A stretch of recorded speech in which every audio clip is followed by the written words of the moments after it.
Baik teman-teman, pada video dan penugasan kali ini kelompok kami mengambil fokus pengamatan di kantor KPPBC TMPC Pakpak. Pada saat ini saya sudah bersama Mas Afik. Bagaimana kabarnya Mas Afik?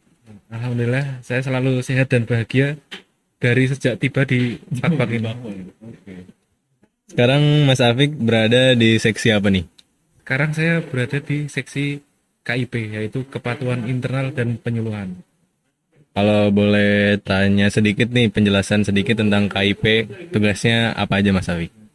Jadi di KIP ini kita mengawasi kinerja kantor. Selain itu kita juga melakukan publikasi, ya ibaratnya kita sebagai konten kreatornya kantor seperti itu. Jadi menjelaskan apa itu Bea Cukai Bapak kepada masyarakat melalui sosial media. Oke. Jadi wawancara kali ini saya ingin menanyakan kegiatan yang dilakukan Mas Afik di KIP dan eh, menyangkutkan atau menghubungkan kepada nilai-nilai berakhlak Mas Afik. Yang pertama ini, tanyaan yang pertama, bagaimana Mas Afik mengembangkan? Oh, salah. Yang pertama ini, bagaimana cara Mas Afik melayani satker yang memiliki masalah dalam tusinya di kantor? Mungkin kalau yang dimaksud ini pegawai ya yang memiliki masalah dengan tusinya di kantor ini seperti gimana gitu. Kalau dari saya pribadi, ketika ada pegawai yang mengalami masalah atau kendala dalam pekerjaannya itu biasanya akan ditanyakan dulu, ini masalahnya itu karena apa? Apakah karena beban kerjanya terlalu banyak atau memang karena pegawai itu kurang dalam kompetensinya? Kalau kurang dalam kompetensinya bisa kita ikutkan diklat, bisa kita sarankan lah atau rekomendasikan untuk mengikuti diklat sesuai dengan pekerjaannya. Jadi paling tidak dia bisa bekerja sesuai standar. Cocok sekali berarti ini dengan KIP ya. Lalu yang kedua, eh, bagaimana cara Mas Afik supaya bisa menyelesaikan tugas-tugasnya dengan tepat waktu nih, kan kadang banyak deadline-deadline yang mepet gitu kan. Bagaimana cara Mas Afik biar tetap tepat waktu? Ya, untuk menyelesaikan tugas dengan cepat waktu, kita sebenarnya hanya perlu satu hal, yaitu bekerja sama. Karena kan kita tidak mungkin di dalam satu seksi itu kita sendirian, nggak mungkin, pasti ada yang namanya tim. Nah, bagaimana kita mengatur atau mengolah tim itu agar bisa bekerja sama sehingga tugas-tugas yang diberikan itu bisa dikerjakan sesuai tenggat waktunya. Jadi ketika ada teman yang mengalami kesulitan atau kendala dan kita bisa bantu, ya paling tidak kita harus turun tangan ikut membantu. Lanjut lagi ke pertanyaan yang berikutnya, bagaimana cara Mas Afik ini mengembangkan kapabilitas diri untuk meningkatkan kualitas kinerja gitu? Apakah dengan latihan sendiri atau mengikuti pelatihan sendiri atau diklat gitu? Kalau saya pribadi, di sela-sela waktu yang ada, biasanya saya membuka KLC dan mengikuti pelatihan yang terbuka dan tentunya sesuai dengan tugas saya. Kalau kemarin saya udah mengikuti revitalisasi kepatuhan internal gitu.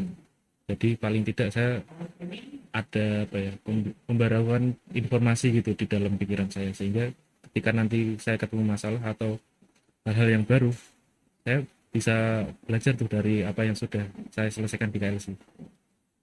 Mantap sekali. Selanjutnya, selama menjadi ASN ini, Mas Afik kan pasti menghadapi berbagai perbedaan, baik sikap, pandangan, dan cara kerja. Menurut Mas Afik, langkah-langkah yang bisa dilakukan untuk menghadapi perbedaan ini seperti apa, Mas Afik? Kalau saya pribadi, perlu kita ini ya, perlu kita selaraskan dulu dalam hal menghadapi perbedaan. Kita harus memiliki satu pandangan yang penting, yaitu jangan menganggap perbedaan ini sebagai sebuah masalah, tapi anggaplah perbedaan ini sebagai sarana untuk membangun dan mengembangkan apa yang menjadi tujuan kita. Jadi dari perbedaan itu kita ambil ide-ide yang bagus dan yang jelek kita tinggalkan. Jadi dari perbedaan bisa kita satukan hal-hal yang baik untuk mencapai tujuan kita. Oke, lanjut. Sebagai seorang ASN ini kan kita juga dituntut untuk loyal kepada negara ya. Bisa dikasih contoh nggak? Satu gitu, nilai loyal yang sudah Mas Afik berikan gitu. Nilai loyal yang sudah saya berikan, ya saya sampai saat ini tidak resign jadi PNS. Itu bentuk loyal itu. Kalau kayak berangkat pagi atau misalnya pulangnya eh ditelat-telatin untuk mengerjakan tugas gitu pernah nggak? Kalau berangkat pagi itu sering. Jadi kita di sini berangkat sebelum jam setengah 8 itu sudah tiba di kantor, posisi sudah berseragam rapi dan siap untuk bekerja. Kayak berikutnya ini pertanyaan saya, kan kantor kita ini sedang dalam renovasi ya. Terus kita sekarang tidak berada di ruangan kita masing-masing. Nah, bagaimana Mas Afik ini biar bisa tetap fokus berada bekerja yang tidak di tempat yang sekiranya tidak nyaman gitu Mas Afik. Kalau saya biasanya mencari ruangan yang sepi, yang sedang tidak dibangun, misalnya di aula atau di ruangan yang kosong lah pokoknya. Jadi kita tetap di kantor bisa melaksanakan pekerjaan dengan baik. Lalu yang terakhir nih Mas Afik. Sekarang ini kan kita eranya kolaborasi ya bersama teman sekantor maupun satker-satker yang lain. Dari Mas Afik sendiri atau seksi Mas Afik atau kantor Mas Afik ini kolaborasi apa yang sudah pernah dilakukan? Soal kolaborasi, salah satu contoh kecilnya saja kita pernah mengadakan acara berbagi takjil pas Ramadan kemarin bersama KPPN dan KP2KP pajak. Jadi pas hari Selasa atau apa itu kita bersama mereka membagikan takjil kepada umat muslim yang di Kabupaten Pakpak ini. Oke, terima kasih Mas Afik atas waktunya. Kami cukupkan wawancara pada kali ini. Terima kasih teman-teman.